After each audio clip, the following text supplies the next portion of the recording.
a modern telling of the story of Matthew. It's titled Matthew's New Ledger. Matthew Price was one of the sharpest accountants in Lower Manhattan. He worked for a corporate tax firm that handled the books for New York's wealthiest companies, the kind of people who had more offshore accounts than friends. Matthew was good at what he did. Too good, actually. He could make $1 million tax problem disappear with a few strokes of a keyboard. He drove a Tesla, wore Italian suits, and lived in a condo that overlooked Central Park. But everyone at the firm knew Matthew didn't really have any friends. He had clients, contracts, and contacts, but not people. One rainy Thursday, he was out grabbing lunch from a food cart near Branton Park. Someone walked up beside him. He wasn't wearing a suit. No briefcase, no expensive watch, just jeans, a jacket, and a calm presence that seemed out of place among the rush of horns and busy chatter. "Matthew," the man said, "leave all that behind and follow me." Matthew looked at him, confused. "Follow you? You don't even know what I do." "I do," the man said with a smile. "But I also know who you can become."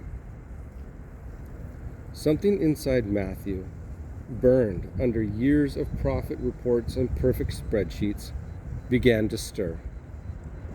For some reason he couldn't explain, he just left his coffee half finished and walked away from his office that afternoon.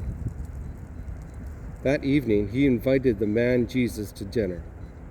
But not just him. Matthew called up everyone he knew, co-workers who cut corners, brokers under investigation, and even a few of his high-rolling clients who laughed at religion but never missed a deal. They filled Matthew's apartment with noise, laughter, and smell of good food. And in the middle of it all, Jesus just sat, not judging, not lecturing, just listening and loving. When some religious leaders from uptown heard about it, they scoffed. Why does Jesus eat with crooks and accountants?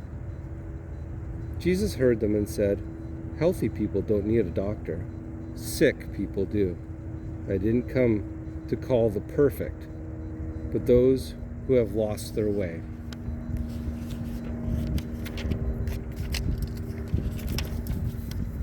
That night, Matthew realized something he had never saw in a balance sheet before. That grace doesn't check your credit score before it accepts you. And for the first time in his career, he didn't feel like a number. He felt seen. May your life echo Jesus, so the broken and the poor can hear his love.